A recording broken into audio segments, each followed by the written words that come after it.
Well, good afternoon, everybody. It's D'Artagnan here to bring you another nice hour or two. Well, it'll be more than an hour. At least an hour and a half, probably 2 hours of nice violin music for your Sunday pre-dinner entertainment. Drop into the chat, say hi. I always like chatting with you fine folks. All right, let's see. I just double check my audio settings, make sure that everything's good. Yeah, everything looks good. All righty. Well, I'll get things started with something light-hearted and easy to listen to.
And that was the Gavotte from a orchestral suite in D major by Johann Sebastian Bach.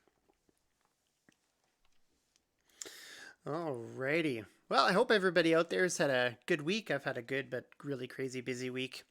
I'll tell you more about everything I've been up to a little bit later. It's been good though. My legs are sore though. So lots of work in my shop and stuff like that. And probably have to do some more mechanical work this week. Our clothes dryer broke and I gotta figure that one out. All right. I'm going to play one of the Seitz student violin concertos. These are always lots of fun. This one is Concerto Number 5, First Movement by Seitz.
Always fun, that one.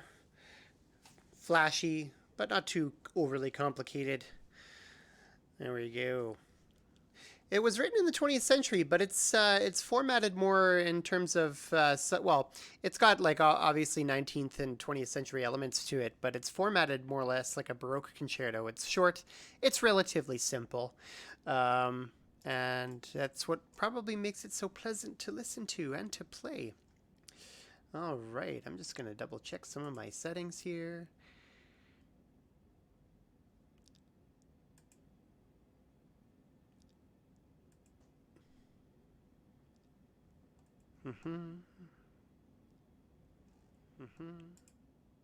Yeah, there we go. Checking my bit rate and everything. We had some technical problems last week if you were here watching, but I think we're going to be good today. There we go. All right. Here's another fun, flashy one that I like to play every so often.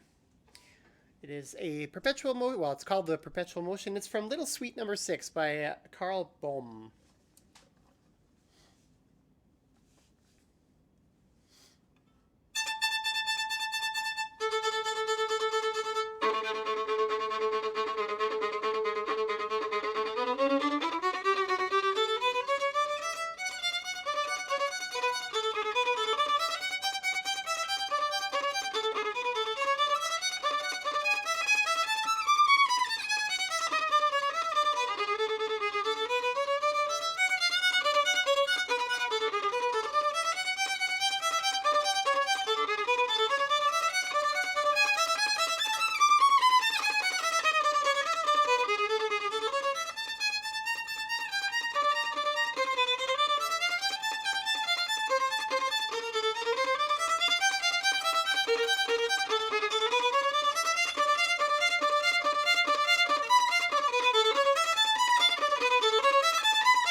Yeah, that one's always fun to play.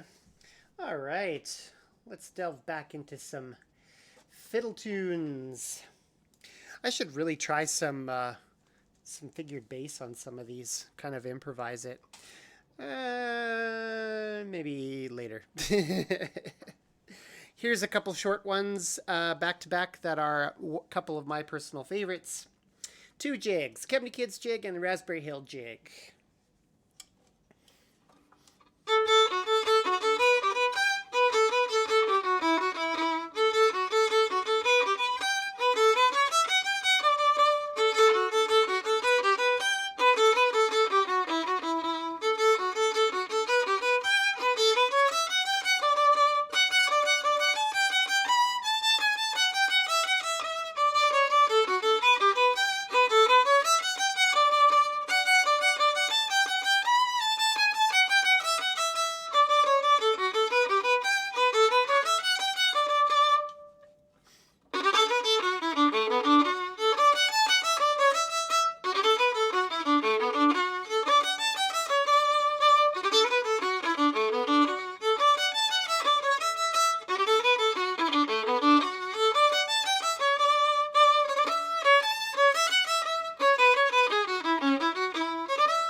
Alrighty, and if you're just joining us, welcome, welcome. Don't forget to hit that follow button. I'm only 23. I'm more than halfway to my goal. In my first month of streaming, I only have 23 more followers to get to my goal. So, don't be shy. Hit that follow button, and enjoy the music. All right, I'm gonna try sight reading a couple of these jigs. That I know I haven't played the Gravel Ridge jig before. I may have played the Blue Jay jig at some point, probably a long time ago. Anyway, let's give these both a try.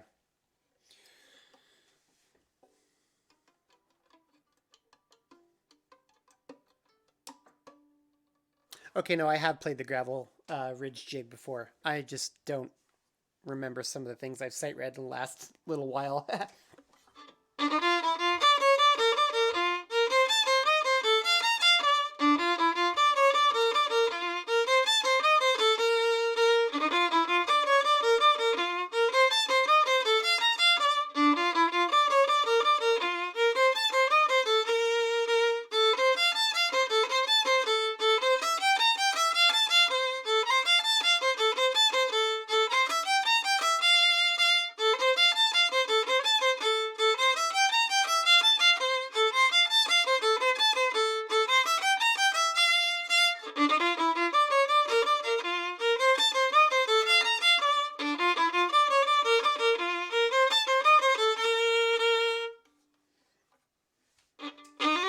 Whoops, wrong key. Haha.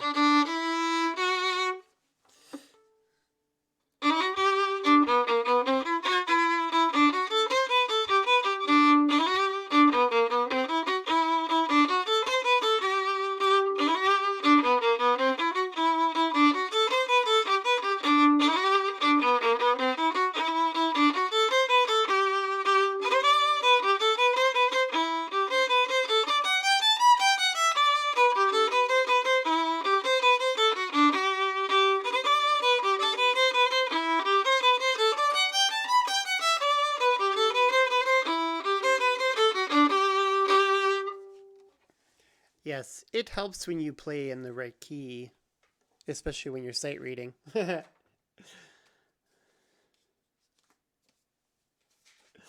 oh boy. Okay, let's do another one. Now, this one I'm pretty sure I played before. The Red Pine Jig. You know, I think I played this one last week.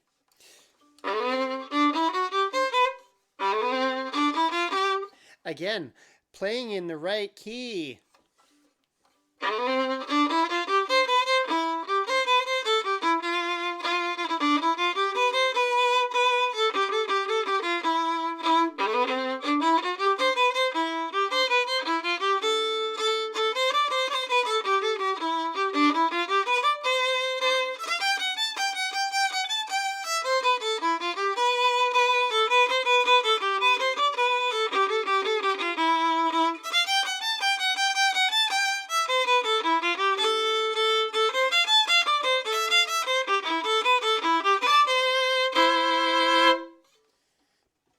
There we go.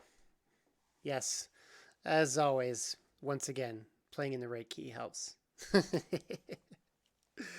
All right, welcome, welcome. If you're just joining us, let's play one more jig here. I will check the key signature carefully this time.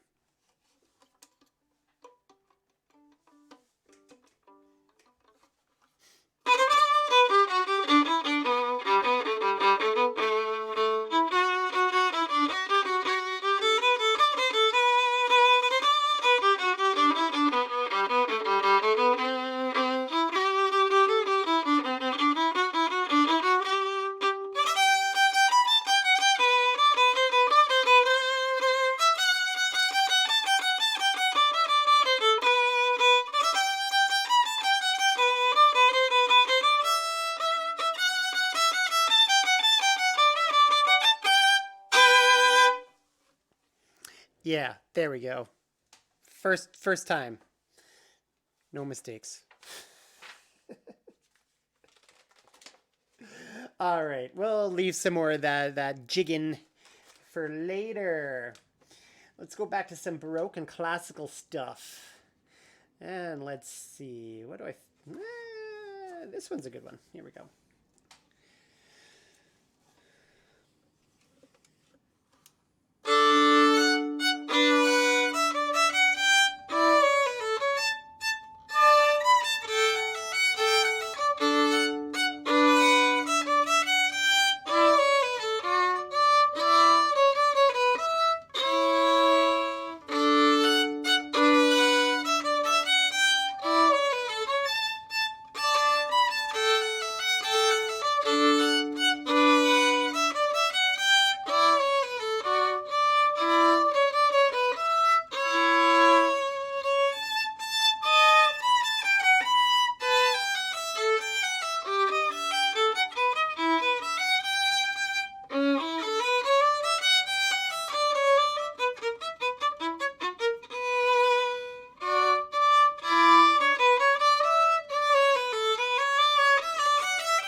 right. Ooh, I need to retune, I think.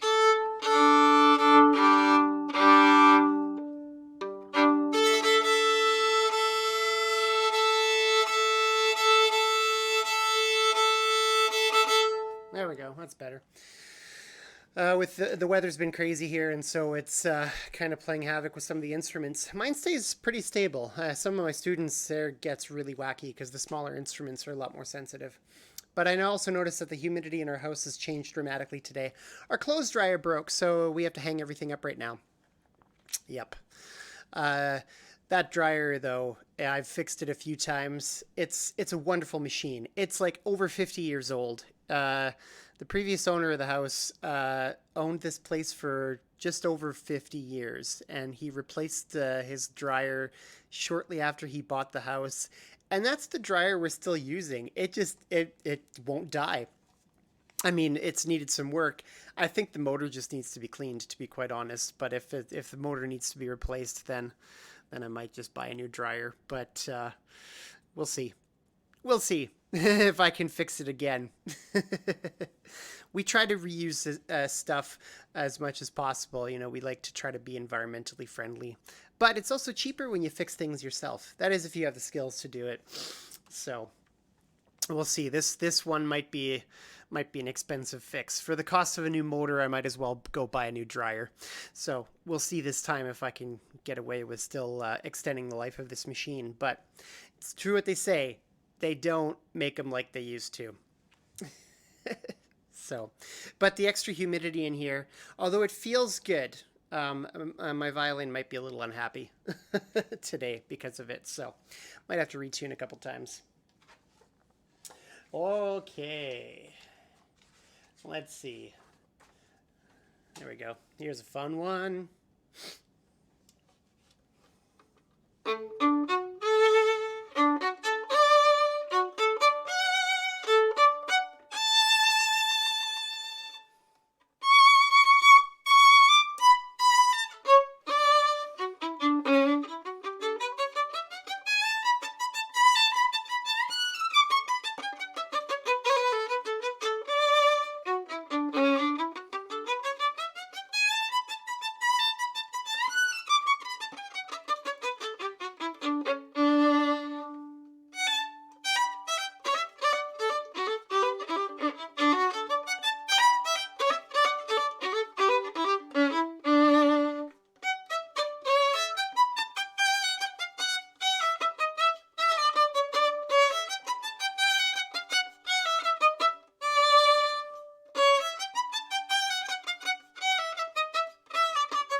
Woohoo! All right. I'm seeing more people filtering in. Welcome, welcome. Welcome to the channel. If you haven't been here before, I'm D'Artagnan. Welcome. This is lots of fun. We have a good time here, chatting a little bit, although nobody's chatting so far. But a warm welcome to all of you, and hoping I can English. Trust me, I can. Hoping that you're all having a really good weekend. If you haven't hit that follow button, please do me a favor and do that.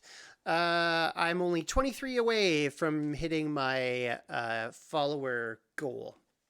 Over halfway there. So, all right.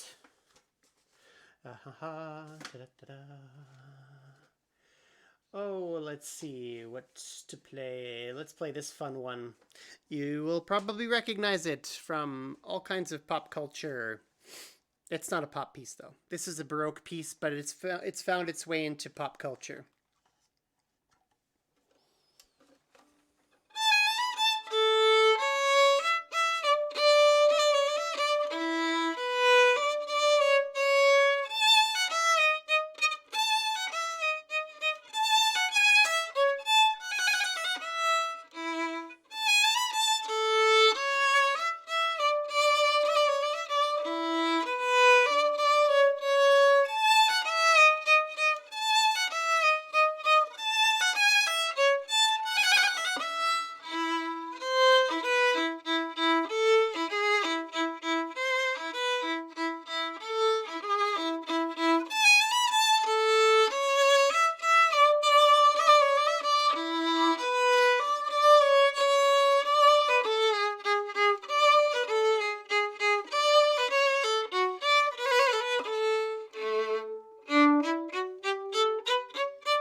double check some settings in between. Okay, that's good. That's good. Bitrate's holding steady. Awesome. Yep, no, it looks like my stream is behaving itself today. That's good. Feeling better about my playing this week, too. Last week I thought was a little rough, but today is going pretty well. Not perfect, you know. Live performance never is, but not too bad today. I'm feeling very, very relaxed today, which is good. It's been a really, really busy week. I was telling some of you earlier. I didn't prepare a special recording for today. Getting started streaming, this is only my 4th official stream, and I was setting out to record a new piece, a multi-track piece every week. But this week I got quite a bit busier in my wood shop. I did do some stuff to contribute to the stream, though. I've been experimenting with new lighting and stuff like that. I have a new softbox that I'm kind of still playing around with. I'm probably going to get a second one and mount them so that I can get better lighting. But at least I don't look so washed out today. My forehead's not glowing and all that. So that's I say this is probably much better and much sharper, and I've been able to start figuring out my webcam filters and stuff like that. So that was my contribution to the stream this week. So no chamber music today. Oh, well, I might still pull out pieces of chamber music that I've done previously, because they're still fun to play and they're still really fun to listen to. And during the intermission, you'll get to see one of the highlight videos from last week, which was a Telemann concerto that I recorded for last week's stream. So there's still that. I've also been spending a lot of time in my wood shop. I've been building some new work tables, really big tables, so that I can do more of my woodworking, building more toys and stuff like that. And that's been a lot of fun. And that's why I'm a little sore today, though, too. I'm out of shape, and, well, yes, I mean, yeah, I gotta say I'm out of shape because I haven't been dancing very much for a long time, and I was working on the garage floor a lot, bending down a lot, and then today I was trying to fix our dryer, and so my legs are really sore. Not used to, you know, bending over and working on the floor that much. It's like doing like 100 squats in a row. So that means I probably need to work out more, or maybe just more of this construction work will whip me back into shape. So. My wife's been really good, though. She started working out the last couple months, and because we otherwise don't get a whole lot of physical activity. Still pandemic, right? So I should probably step up my game a little bit. But other things that I've been doing, though, too, that have been enjoyable besides the wood shop, is I've been experimenting with straight shaving. And I got started a couple weeks ago with it and immediately started to enjoy it. But I really enjoyed it today because I finally went and bought like some really good shaving creams and aftershave and a brush and everything, you know, not the crap that you buy at the grocery store or the drugstore. You know, I went to Kent of Inglewood and bought some real stuff, and today was an experience. And I think that's one of the reasons why I'm feeling kind of chill and kind of relaxed. It just forces you to slow down and really pay attention. And then like the brush and the foam and everything, it was just glorious. So, yeah, any young men in the chat right now or in the audience who are, you know, thinking about something like that, I highly recommend it. All right. Let's see. Okay, this jig I know for sure I have not played. And actually, this is fun because it was dedicated to somebody here in Alberta. It was written a long time ago, so I don't even know if this person's still around, but this was another fiddle tune by Gordy Carnahan from Manitoba. He dedicated it to a fire chief who served at the time in Sherwood Park. So, like, we're, like, right here. There we go. And it looks like they've got, I won't mention their names on the stream, but the family had some kids that also played fiddle. So, once again, check your key signature carefully. I will check my key signature carefully and give this one a whirl.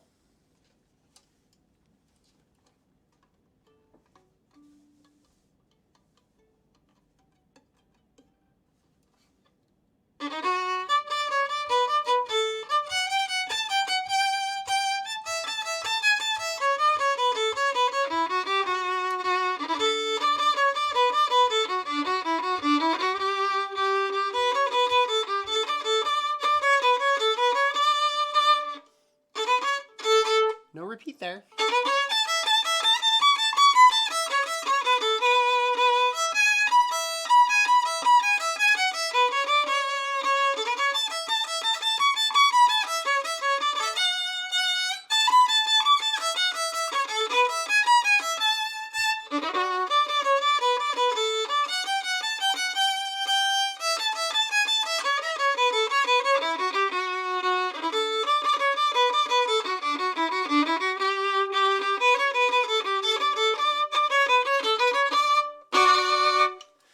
And that's another good thing to do is check, when you're sight reading, check the other markings in the music.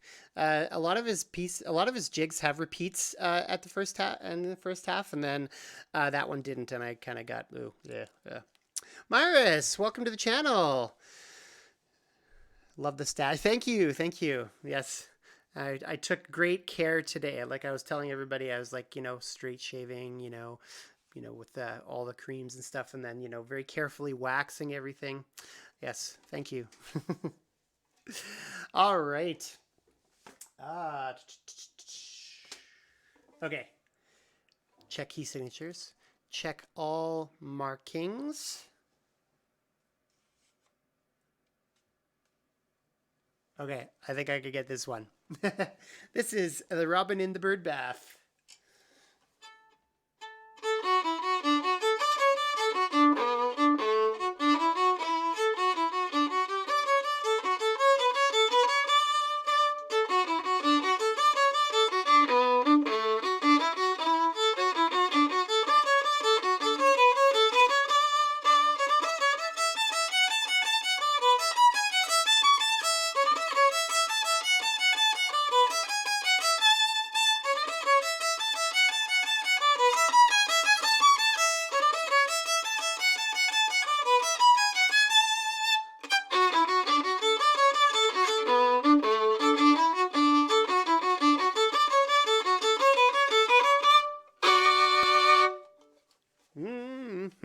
Yeah, that was much more successful sight reading right there.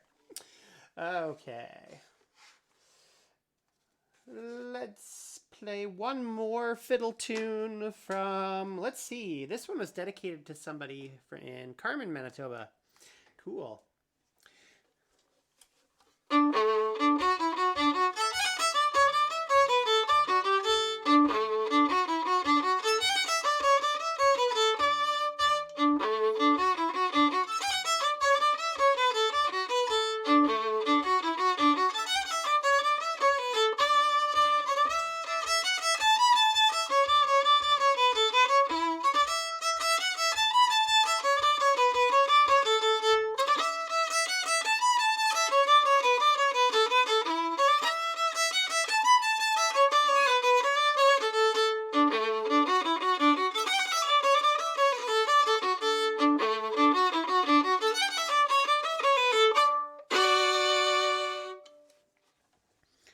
All right.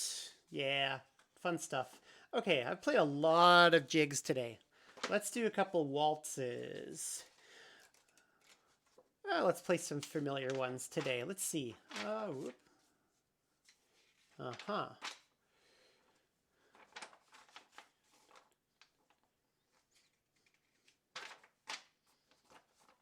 Okay, here's a one in two parts. Now, did I record the part for this one? Let's check. I did.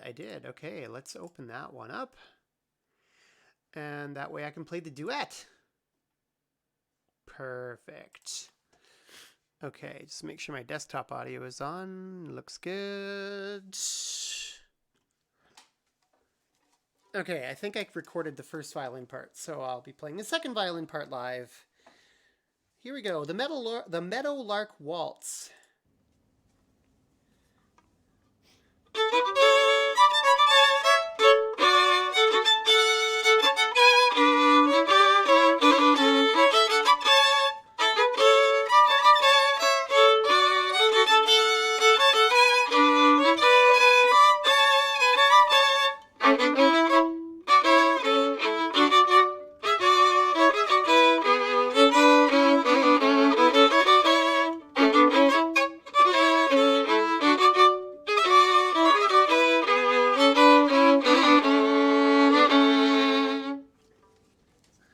one's so short. I should probably like loop that back, loop that first file and play it twice next time. Okay, let's see. The April Morning Waltz. This one I don't think I've played before, and I know I haven't recorded it. Or I haven't recorded the first violin part anyway. Just double check. Nope. Oh, I did record the Lake Audi Waltz a while ago. Maybe let's do that one.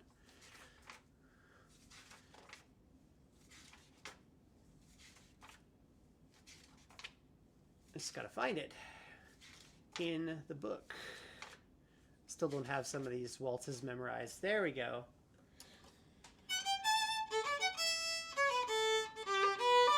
Oh yeah, that's that one. Okay. Where did it go? Oh, there it is.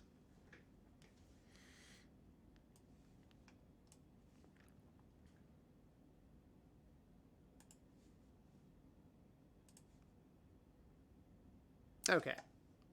Set that.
That one's so pleasant as well.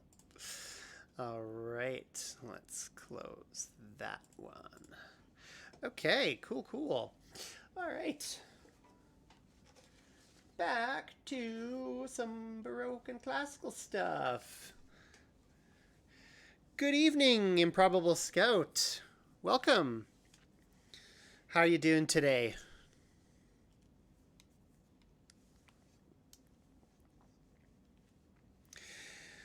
I was regaling everybody with stories earlier about how my week was. It was a good week.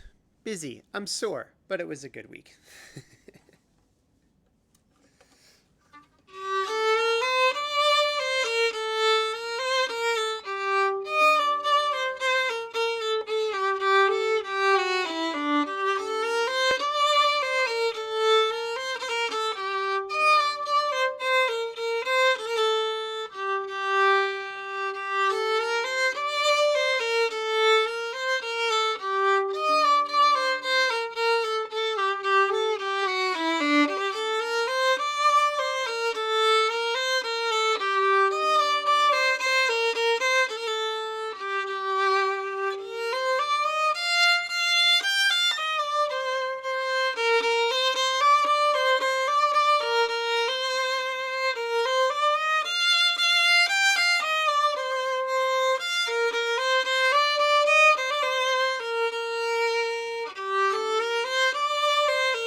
Not had a chance to swing in recently. Yeah, that happens. I mean, people get busy, right?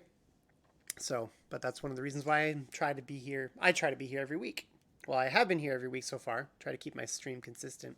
But yeah, people get busy. I was telling everybody earlier that I didn't record anything special for today's stream. But I was experimenting with lighting and tech. So I was working on that. And then I put in a lot of time in my wood shop. So yeah, it's been fun. It's been a busy, but it's been a very, very fun week. Although not the sore legs part, but yeah, fun otherwise. All right, grab some tea. There we go. Okay. Uh, I hear Vercini calling my name. Yes.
Mm-hmm.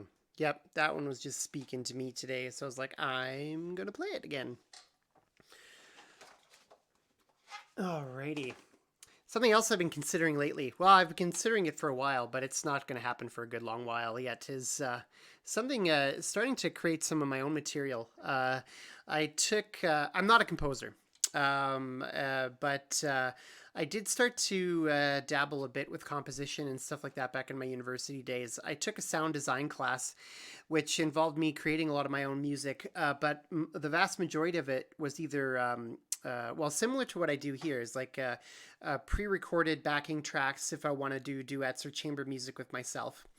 Or computer generated music, like completely computer generated. I used Kima X. It was a very robust piece of software. It's actually it's called a sound computation language, and you could do anything with almost anything with it. It had a graphical user interface.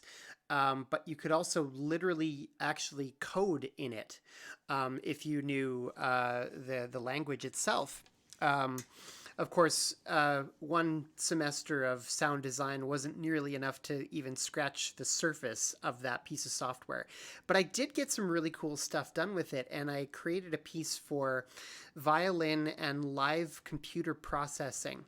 The software needed to be driven by an external bank of parallel processors, and at the time we were using it came with the Capybara 320, which was a sound computation engine that was used to drive the Kima software.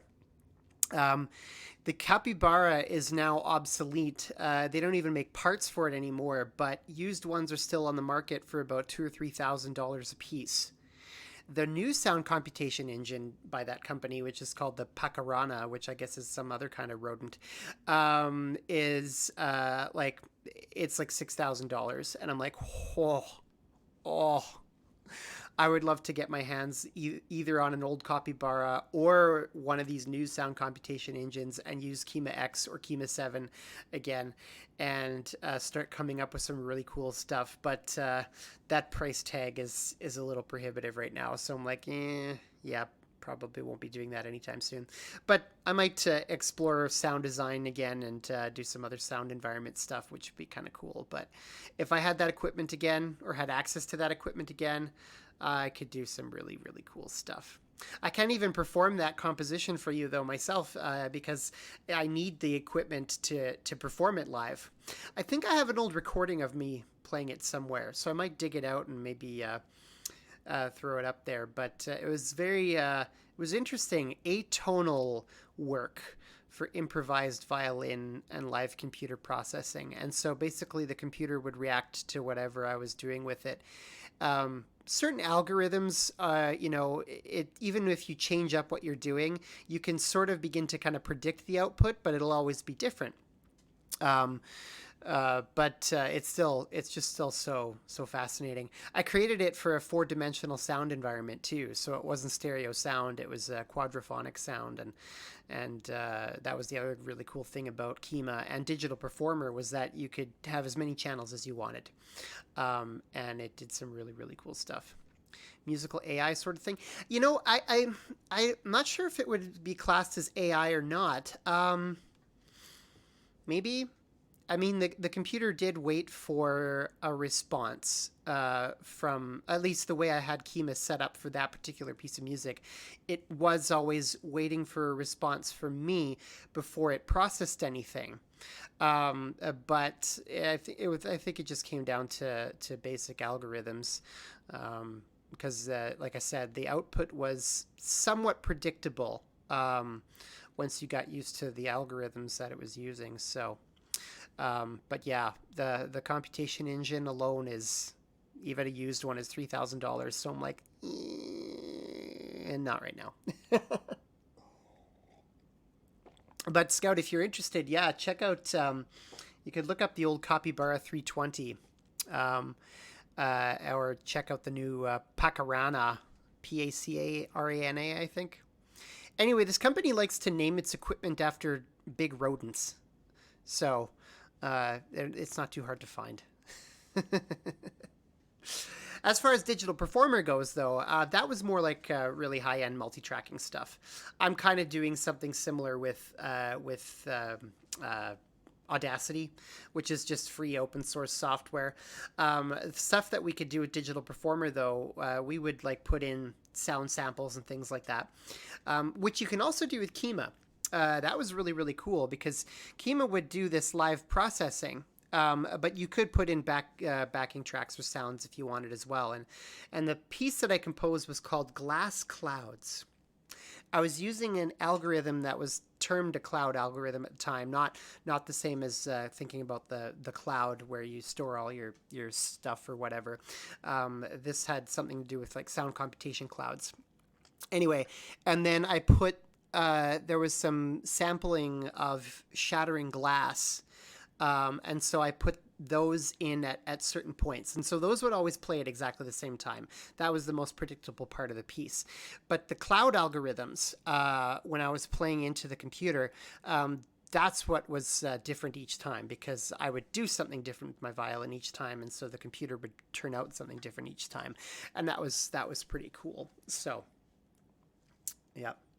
Of course, if I create a new sound environment for my stream, obviously it's only going to be like mono or stereo at the best, um, because I don't think I can transmit quadraphonic sound. Uh, I could probably figure out how to transmit multiple channels, but then the person on the receiving end has to figure out how to receive and play multiple channels. So that's probably just way too complicated. Could be fun to try though. All right, let's do some more musicking. I'm gonna play bits of an opera. This is a gavotte from the opera Mignon by Ambroise Thomas.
There we go.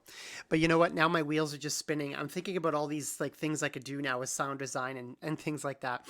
Um, when I was going to Brandon University, I was so into 20th century and 21st century contemporary music, and I still am.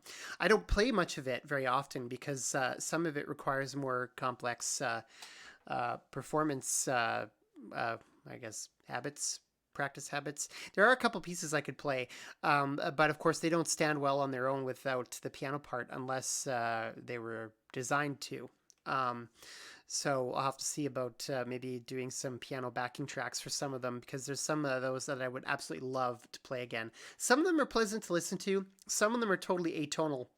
And so it's more abstract, to sit there and kind of think about, what it's making you feel or think. But there's so much fun to play. So as my stream develops, like, right, this has only been my first month streaming and I've just like got tons of ideas. As my stream develops, I'm hoping I can pull some of these things out.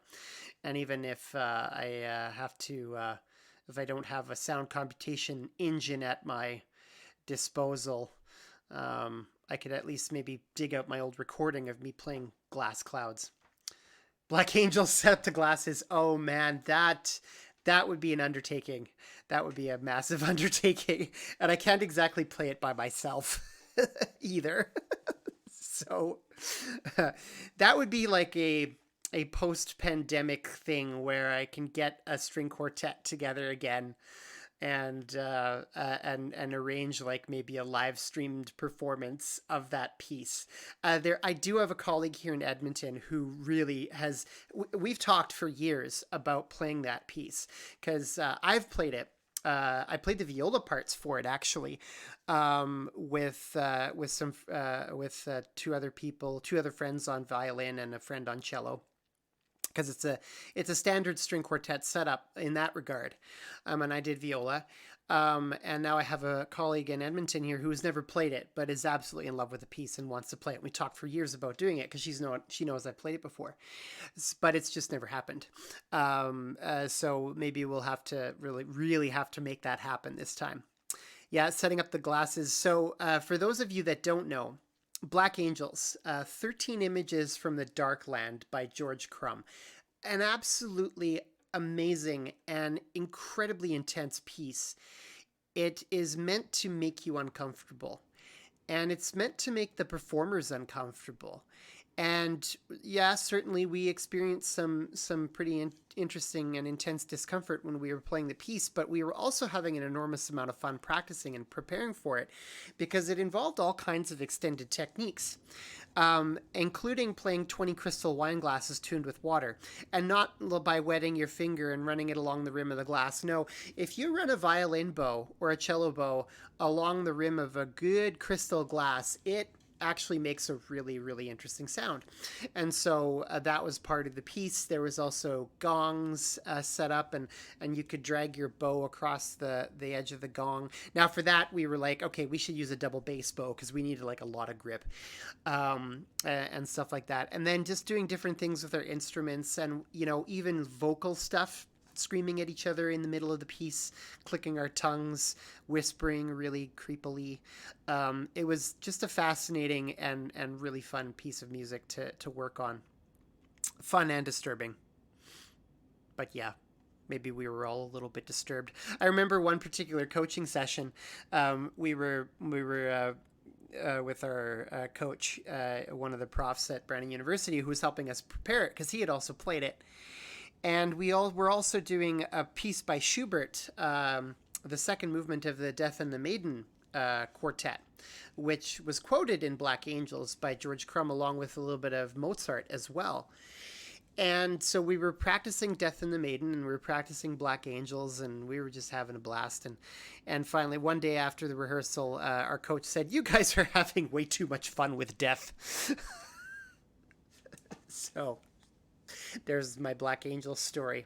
I've told it to my students so many times. They enjoy hearing about it. They also enjoy seeing the written score because the written score itself is just a visual piece of art. Like George Crumb's writing is so unique and so intense. It's just absolutely a pleasure to just look at it and to just figure out how to read it. That was fun too. So yeah, completely atonal, a collection. It's a soundscape that tells the story of the Vietnam War and also depicts a battle between good and evil. It's meant to make you feel rather unsettled, but it's kind of fascinating to listen to. So maybe I've got to get back into more stuff like that. I have another piece of music by George Crumb called the Four Nocturnes for piano and violin. That one, obviously, I can't play on stream either because it's for prepared piano and violin. So I need a live pianist with a grand piano with all kinds of stuff jammed into the strings to play that properly as well. But there is a piece by a Canadian composer that I fell in love with a few years ago called Coriolis, and it's by an Alberta composer, Alan Bell from Calgary, actually. And once I can get the piano tracks made for that, I could perform that one on stream because that is a fantastic piece of music. Not totally atonal either, but it definitely has some weird sounding bits in it. But it's such a cool thing to listen to, and it's a really fun piece to play. So I'll probably have to get that one up and running pretty soon. I also have a piece by Arvo Pärt that I could prepare. So Uh, I have a few options, even though I don't have the people for Black Angels or Sound Computation Engine to play, my own unique stuff. I do have some possibilities yet. So there's also the Eckhart Grammatik Caprices. I think they're for solo violin. I haven't played them in a long time. I got to check those out. Those are really really good as well. All right. Let's see. What time is it? Oh, it's 10 after 5. I've been going like crazy today. I haven't even done my intermission yet. So, you know what I'm going to do? I'm going to play one more short piece. We'll do maybe one by Mozart here. And then I'm going to take a short break. And during the intermission, you'll be able to hear the highlight clip from last week, which was my Telemann concerto. So yeah, I'll play some Mozart for you, and then I'll leave you to enjoy a clip from last week's stream, and then I will be back shortly after that.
All right. I'll be back in about 5 minutes. Enjoy the clip, last week's clip, and feel free to chat with one another. And yeah, we'll see you in just a few minutes.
Okay, and we're back.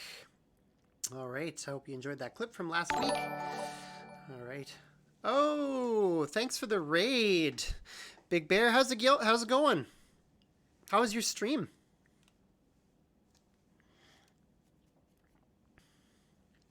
That was like so perfectly timed. I just came off intermission and then like raid. Woo! Awesome. Well, welcome to the channel, everyone. I am D'Artagnan. Haha, let's go. Woo! Awesome. Hey, Maddie, how's it going? Good times, good time. Well, everybody, yeah, welcome to the channel. Hit that follow button if you haven't already. Good, good. Hey, Big Bear, what were you streaming today?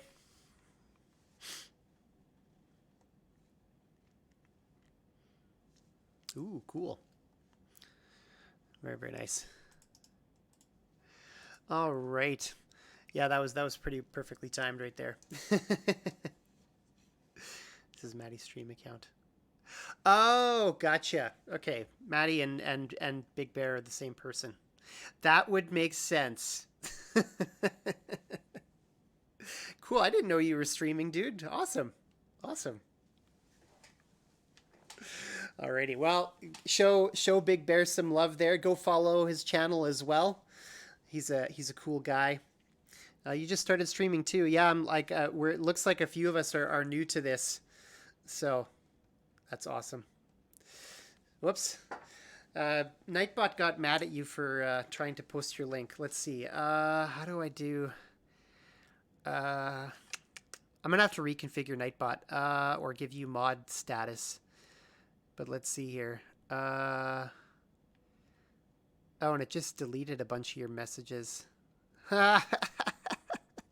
Okay. Yeah, I'm gonna have to figure that one out. But let's see here. Let me just go to your Twitch channel, and I can post the link myself. Browser.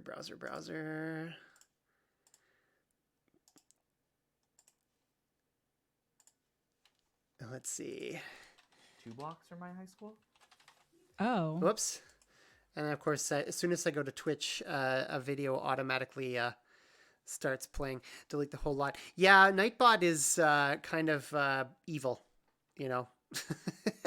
So, Highlands, how's it going? All right, Big Bear, Bjorn.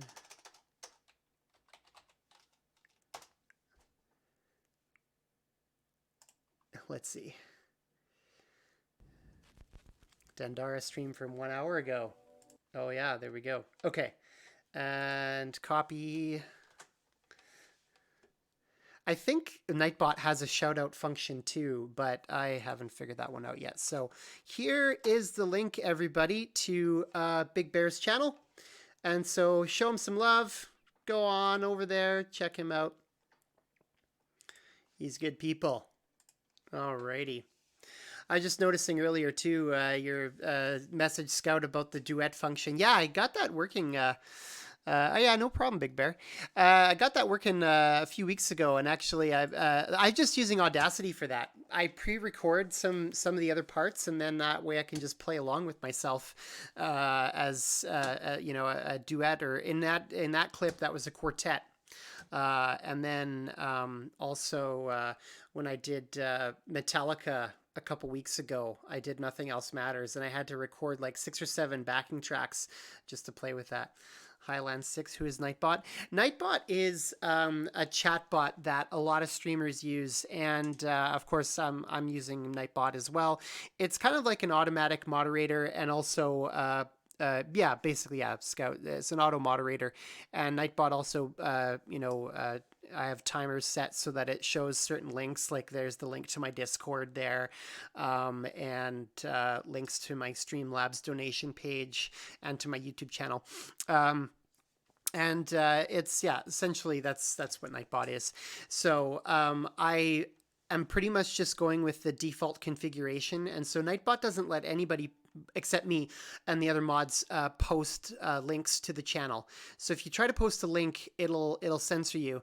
So that's why Big Bear ran into trouble there, and I put the shout out for him. But I've got to look at doing some other configurations for Nightbot. But what's really fun though too is you can add your own commands to Nightbot, and I added a few fun ones that my friend the Adventure Class uses on his channel. I added the 8-ball command, so you can go exclamation 8-ball and then ask Nightbot a question like, Nightbot, is Big Bear awesome? Uh-oh. Nightbot doesn't like Big Bear. That's not good. I like Big Bear. He's pretty cool. So, but yeah, you could type your question into the chat as well, and it just gives you kind of generic 8-ball responses. I also added a 20-sided dice, so you just go exclamation D20, and it'll give you a random number from 1 to 20. And I also added a coin flip, exclamation coin flip, and it'll tell you heads or tails. So, and anybody can use those commands. So you can exclamation command whatever and have some of that. So yeah, give Start a little hands-off moderation. Yeah, basically, yeah. So I've got to go in and change some of the rules. But there you go. So now you have some Nightbot commands to play with. And there you go. So, but yeah, a few of us have decided that Nightbot is evil. Although he's been feeling less evil lately. But, it's just kind of a fun little inside joke among streamers. So, all right. Well, let's get back to a little bit of music. Here's one of my favorite carols by Corelli.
There we go. Oh, I got a new subscriber notification, but not for my Twitch channel. I can't have subscribers yet for my Twitch channel because I'm not an affiliate. I'm still trying to get to 50 followers. So yes, please, if you haven't hit the follow button, thanks, Renzo. Awesome. Welcome to the channel. And yeah, so but I got a new subscriber to my YouTube channel. That's awesome. So definitely, check out my YouTube channel as well. There's not a lot there yet. Mostly stream archive and highlights from streams. A couple of things that I recorded for church. Multi-track stuff again. But I'll be adding more stuff as I go as well. Other recording projects and stuff like that. And educational videos for my studio. I'll be adding to that channel as well. But it's a great place to dump my Twitch archive too, because Twitch only archives stuff for a couple weeks. But I can have it on YouTube forever and ever and ever, unless I do something to get myself banned, which I won't. So there we go. Yeah, welcome, Renzo. How's it going? And you know what I just realized too? I should follow, since I didn't realize last week when Big Bear um, followed me that it was my buddy Maddie also streaming. So I'm going to follow his channel right back. That's what streamers do. We look out for each other. There we go. Awesome. And we'll help him get to help the bear get to 50 followers as well, so that he can also become an affiliate. Let's get everybody to become an affiliate, and then people can subscribe if they want, and we can do other cool things as well. So maybe someday I'll save $6,000 for that sound computation engine. I'm more likely to spend money in my wood shop right now, but who knows? Who knows? The table saw I want is over $4,000. So, yeah, Big Bear, you missed that conversation. When I was back in my university days, I took a sound design course, and we used a sound computation engine for some really cool stuff. So, yep, hype it up. They're not cheap though. The used ones are like the one that I used in school. They're totally obsolete, and they're still $3,000. You can buy them used. The new ones are twice as much. So, yeah, it's a little ridiculous. But it's really cool because like they use the Pacarana, which is the new one, is the one that a lot of movie studios use for the sound effects in their movies as well. And they probably used the Capybara before that. So, all right. Here we go. Blutterfly. Just these things start deciding which items gets tops. Yeah. Well, I'm not spending thousands of dollars on anything right now. I've spent a good part of my week, or a good chunk of my week this week. Aside from teaching, I was running around getting supplies to build my own workbenches and outfeed table and stuff like that. So I have a lot of really nice big work surfaces in my shop now, and I'm gonna make a new one to nestle my little table saw into, and my little router table, and turn it into a cabinet saw. And I can, I got everything I needed to build these two massive carts for less than $300, or no, it was even less than that. Anyway, but yeah, and eventually I might be getting my hands on my grandfather's old cabinet saw. So I save some money there too. But we'll see eventually. Like if my wood shop takes off, then I might invest in the SawStop or something. Or if my stream takes off, then I might invest in a sound computation engine or something like that. So I'm just having fun right now doing all this stuff. So, and right now doing it for fairly low cost, which is good as well. So, all right, so I'm going to play a jig by Bach.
lots of nice jigs. I'm going to play another Bach jig from the Big Blue Book of Bach.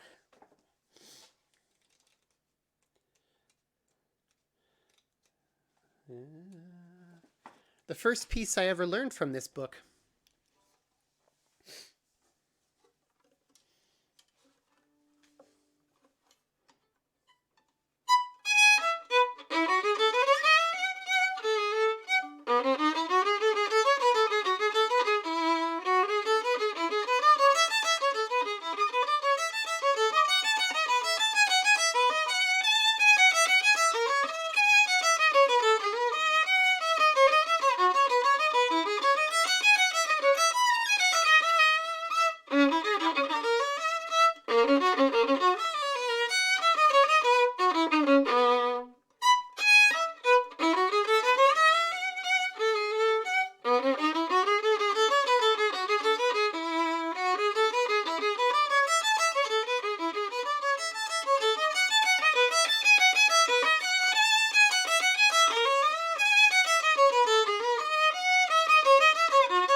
There we go. Cool, cool. All right. Yeah, I just, my wheels are still spinning, thinking about all the tech stuff. It's really fun to talk to my students about this stuff too, actually, especially like the old recording technology. One of the biggest things I did at Browning University, aside from my performance degree, was I was an audio engineer there, a student assistant engineer for, a few years anyway. And that's how I got into recording and stuff, and that's how I was able to easily get my stream and stuff set up, because I already had some background in all that tech stuff. And but just thinking about all the stuff that I did back then, and talking to my students about recording technology, because everything's like totally different now. When I started learning how to record, I used analog equipment. And I mean, a lot of the equipment hasn't changed much today. I mean, a lot of stuff's gone digital now, but the mixers function the same way. They look the same. Things are done now more with software, though. Like when I worked in the media room at the music building in Brandon, we had racks of external processing equipment, like your equalizers, your compressors, all that stuff. You had to have a separate machine for all of it, and it was all racked behind. The way we had it set up there was like the main mixer was in front of you, and the racks of all your processors were behind you. And then you could send everything to the computer just for basic recording if you were pressing CDs or whatever. But all that processing was done before it reached the computer, because the software processors back then were not great. But now you can do everything on the computer. And so most of the time, studios just have like a mixer, and everything gets slaved to a computer. Some of the older guys, diehard ones, still use the old analog equipment because there's just some things that you can't beat with some of the old equipment. But it's really neat. One of the pieces of equipment that we still had there, or a couple pieces of equipment, were the old reel-to-reel recorders and stacks of blank reel-to-reel tapes. And I don't know if they still have them or not. If they do, I might like offer to buy them. But they're still like the high professional quality reel-to-reel recorders. Some studios may even still be using equipment like that, but for the most part, it's all gone digital now. Although vinyl records are coming back too, and there's one. I think there's only one vinyl press in North America, and it's in Calgary. It just opened up a few months ago or a couple of years ago. I can't remember. So for people who are recording to vinyl record albums again, and you can buy new turntables and stuff like that. Actually, my birthday present this year was a nice new turntable, so that I can play all my old jazz records and some of the other records that people have given me. I never thought I'd own that many vinyl record albums, but I've already got like over 40 albums in my stash now, and like a good 30 of them my mother-in-law found at the or where was it, the thrift store for $10 for the entire collection. So I was like, whoo, yeah. And then people were giving me albums and stuff, and couldn't play them until now. So it's all really, really good stuff, and I love the sound of it, like the old reel-to-reel stuff. Magnetic storage, the only problem with it is that it does degrade over time. Like, you got to take care of your vinyl records, and magnetic storage just eventually degrades, but it can last a while. I mean, my dad's still got 8 tracks that function perfectly, and stuff like that. But it's fun talking to my students about it, because some of them have absolutely no idea. Some of them haven't even seen a CD, let alone a cassette tape or an 8-track or a vinyl record. But I find the history of the technology really, really cool as well. So, yeah. The best and cutest thing one time, though, was I did have one student that sort of knew what I was talking about. And when I was mentioning vinyl record albums, they're like, isn't that one of those giant black CDs? There you go, kid. Yep, you're not far off. So... All right. Let's bring out some of my other favorites here. The Tambourine. I like to play this one all the time. It's always so much fun.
I don't think that one's ever going to get old for me.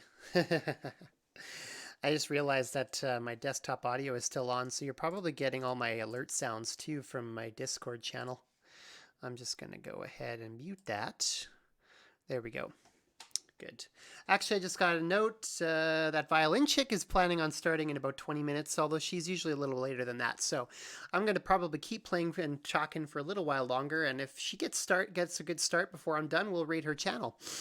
She's absolutely awesome. Even if we don't get to go raid her, then you should check her out another time. So there we go. All right. And yeah, I'm getting closer. I got 2 more followers during this stream. 3 total today. So I had a friend follow me like earlier today when I was offline and stuff like that. So I'm down to 22. The counter on the stream itself is not working, but I've got my Twitch metrics open here, and I only need 22 more followers to make affiliate. So hit that follow button, please. All right, let's see what's next.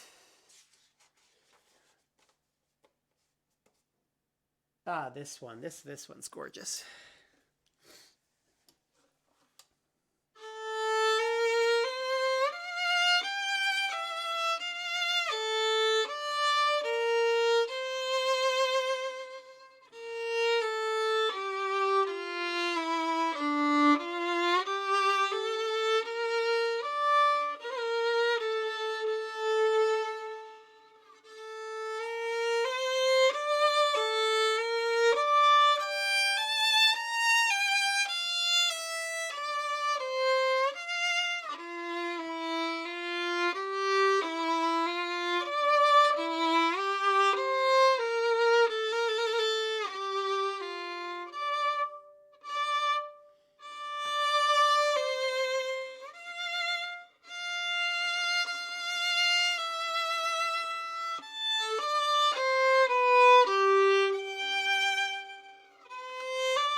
All right.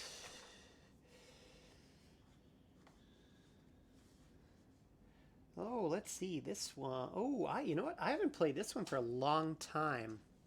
This one is a slow movement, a largo espressivo. That's a tempo marking, but the piece was probably unlabeled at one point when it got put into this edition, so they just put the tempo marking on it.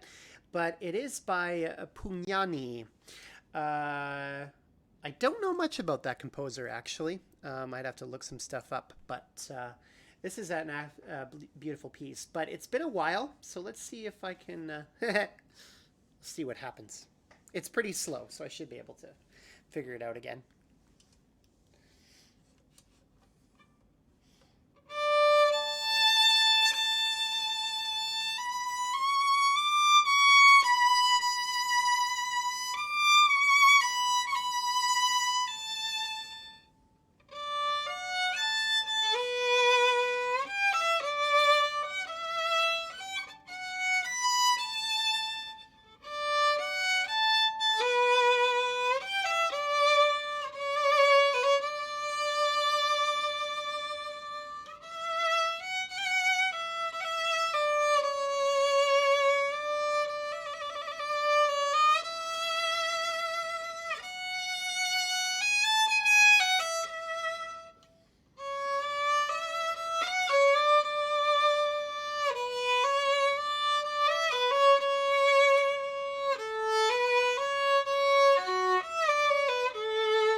Oh yeah, I'm definitely going to have to play that one more often. Okay, ooh, my browser just freaked out here. There we go. Okay, that's better. Well, that shouldn't have affected the stream anyway. I think that was a browser problem. Streamlabs is still running fine. Quick refresh, and that was all good. Cool, cool. Yeah, last week we had lots of tech problems, but today looks like it's going pretty good. All right, let's do some lively stuff again. Back to the jigs and that stuff. Actually, let's pull out some pre-recorded duets again. Where did my favorite one go? My favorite one is the Tiger Hills two-step. And I just don't remember where it was in the book. No, it's got to be before that somewhere. Actually, I've almost got that one memorized. There it is. Okay. I'm going to load up the first violin part. Open. Tiger Hills. Move that window over here. I just can't remember how fast I was playing it last time. That fast. Okay. And I should turn my desktop audio back on so that you can actually hear the first violin part. Okay, here we go.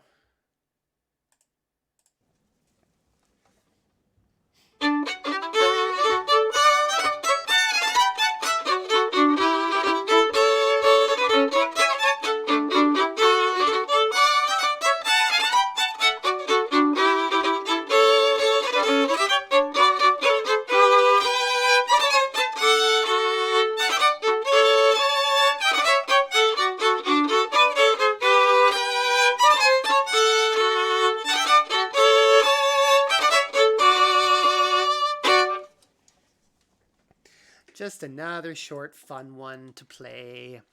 All right. Let's see. Should I... Oh, let's close that window for now. And let's see. I did come across a couple duets earlier that I haven't played before. So I'll have to record them. What was it? I've done that one. I've done that one. Done that one. Something about April something, I think. Yes, the April Morning Waltz. Okay, I haven't done this one before. Okay, so as we discussed earlier, from earlier in the stream, always check your key signature when you're sight reading and check the music for other markings. Those of you who saw the stream earlier know that, I got myself into a little bit of trouble not doing that.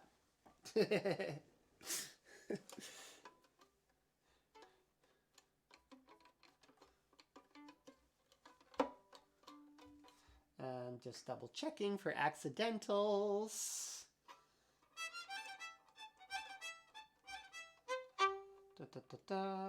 Okay, I think I've got it. So here's what we do first. Since this is a duet, but I have not recorded it before, for those of you who are new to the stream, this is what I do sometimes. I load up Audacity, and I just make sure that, yeah, here we go, new track, add new stereo track. And the first thing I do is I just play the first violin part for you while the computer records it. And then once that's done, I play it again, but I'll play the second violin part while the computer plays back the first violin part, which is what I've done actually today. I haven't recorded anything on the stream. All the stuff that I used today was recorded beforehand or recorded in previous streams. But here we go. Let's do a live one today. Live sight reading of duets.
Okay, so there's the first violin part. Okay, let me just check the second violin part here.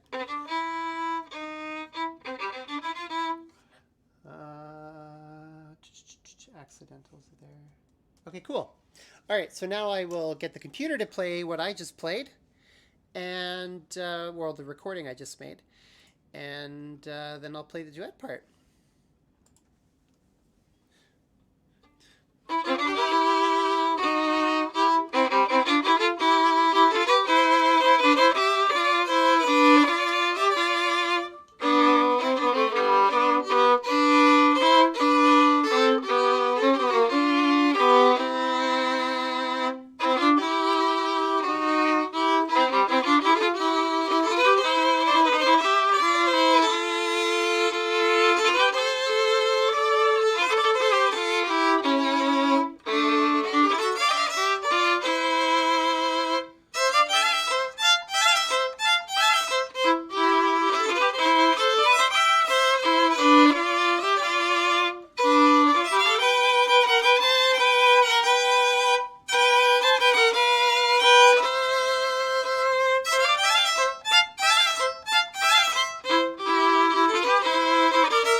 Thanks, Mom, Dad. Yeah, have a good dinner, and thanks for stopping by. We'll have to chat. We'll have to Skype soon. All right. Yeah, enjoy the rest of your evening. Okie dokie, and let's see, what time is it? Yeah, we're just after 6 o'clock. I'm probably going to wrap it up pretty soon here, but before I do, I'm going to check and see what that violin chick is up to, because if we can raid her channel, no, she's not online yet, that'd be kind of cool. So, there we go. You know what? That was probably, yeah, that was probably my most successful fly by the seat of your pants recording that I've done on my stream. So let's see. I'm going to save this track. Save project. Yes, yes, yes. And that was the April... Typing with one hand while I've got my violin in the other. April Morning Waltz. There we go. That one's definitely going to be played again, because that was good. That was fun. All right, let's reopen Audacity. That's ready to go. And let's see, is there another one we can record today? The Meadowlark Waltz. I think I played that one earlier today, didn't I? I think that one's been recorded. Yep. That one's definitely done already. Now this one doesn't have a duet, so I won't record it. I will just play it. The Picnic Basket Waltz.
Yeah, that one's always a fun one too. All right, let's see. Let's maybe get a little bit more adventurous. I'm still feeling like I got a couple in me, so I'm going to Okay, this could be dangerous. I'm going to sight read one of these reels because I have not done the vast majority of the reels in this book. So let's just try one. Let's see. So again, very careful. Check your markings. Check your key signature.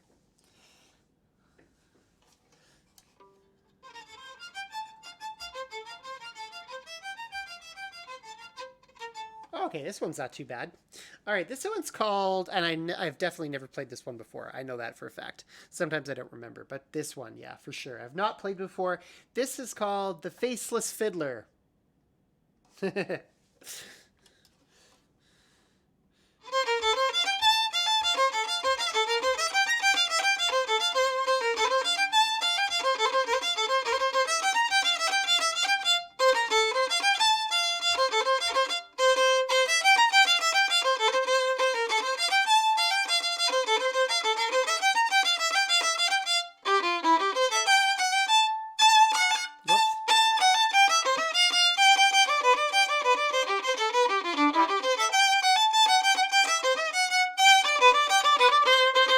Yeah, it's thought that might be dangerous. Okay, it's all straight 16th notes. Well, mostly. So that one, should probably be practiced a little bit slower. They're fun though. These reels are just a good time. So I will practice a few before I try playing one on the stream again, so that I can do right by these pieces. They're fun. They're fun. They deserve some extra work. So there we go. Although when I eventually I'm thinking about launching an educational episode of my stream where I might actually slow down and show the practice process, and it would be good for students to tune in and ask questions and stuff like that too. So that might be a good time for a live learn or something like that. Or eventually a lot of Twitch musicians do live learns on their main shows, so that could be similar to me doing sight reading. So but if I do a live learn, it'll probably be more like, okay, let's figure it out first, maybe practice it slowly, and then try to pick up the speed, which I could actually do with that reel, actually. Especially since it's tricky reading out of this book with the setup that I've got right now, because the notes are really, really small. And it's a little far away. Actually, I could bring that closer. Let's see. Bring my music stand a little closer. Raise it up a bit. Okay, so let's actually, you know what we're going to do? We're going to try that again. Live learn style. And I'm first going to just take it a lot slower. For my students who are watching, usually you spot practice these, right?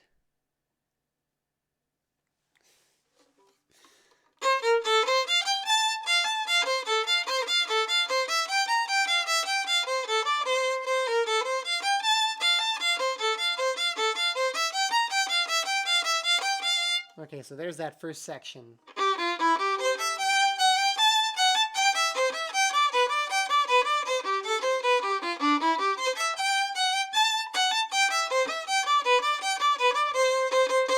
Okay, there's the second section. Okay, this one, the first section repeats, the second section repeats, and then it goes back to the top again. Okay, so let's just take it a little bit faster, and I'll play it through as printed.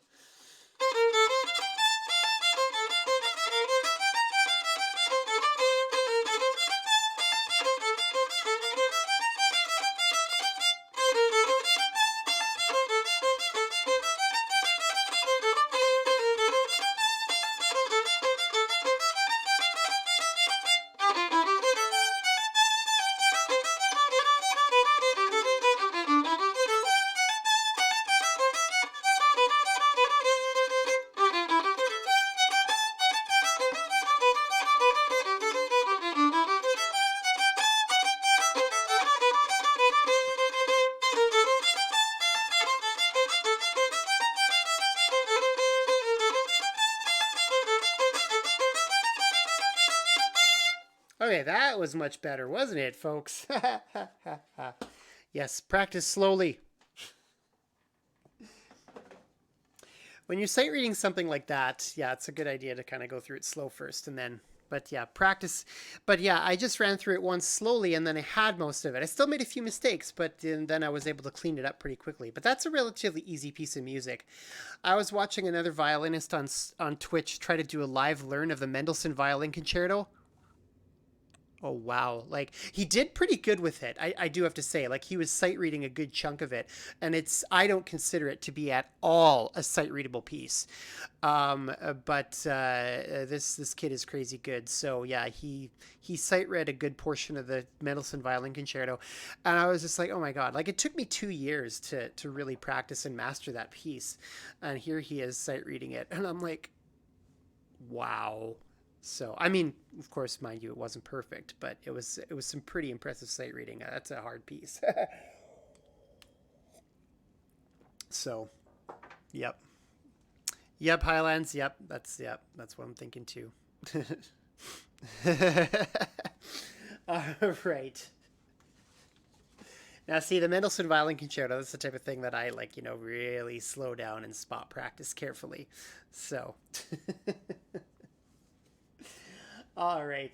Okay, I haven't played this one on stream before. I've played it a lot, but I know I haven't played it on stream because it's been at least a month since I played it. For all my students, my repertoire list is so large now that I can't possibly review all of it. But the good news is that I do review most of my repertoire as I'm teaching it anyway as well. So here we have it is a Gavotte by Martini. And I'm just checking on TVC's channel again, but I don't think she's online. So you know what I think I'm going to do? I'm going to play this Gavotte for you, and then I think I'm going to call it a night. So here we go.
Oh, well, thank you, Highlands. Yes, and that comes from years of review and slow practice.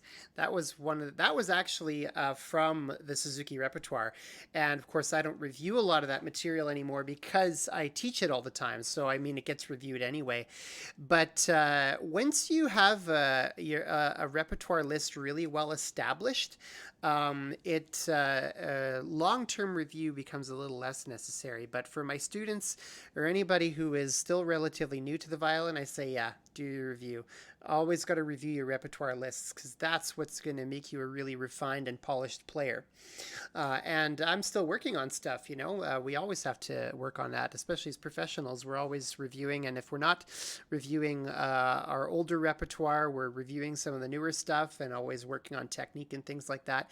So of course it changes the longer you play, but yeah, anybody who watches me here and anybody who studies with me knows, I'm all about, and any good musician will tell you this: review, slow practice. That's the key. So anyway, thank you very much. Oh, I'm just going to double check here because I think, oh no, that was a little while ago. I'm just double checking the status of that one channel, but I think, yeah, no, she's a little late getting started again. So we're not going to raid that violin chick right now, but she will be starting in a few minutes. So if you're looking for a completely different type of experience, go check her out. She's amazing, does some really cool pop and rock covers and original creation on this gnarly V-shaped blue electric violin. Totally different style than I play. And she's just absolutely fantastic. So definitely go check her out. But I am going to sign off now. This has probably been one of the funnest streams I've done so far. Good chat about all kinds of things, tech, recording technology, and then playing some good music. I'm so happy to have all you here. And like I said, if you're new to the channel, hit that follow button, help me get to affiliate, and we will see you next Sunday, same time. Have a great evening, everybody, and I hope you all have a wonderful week. Take care.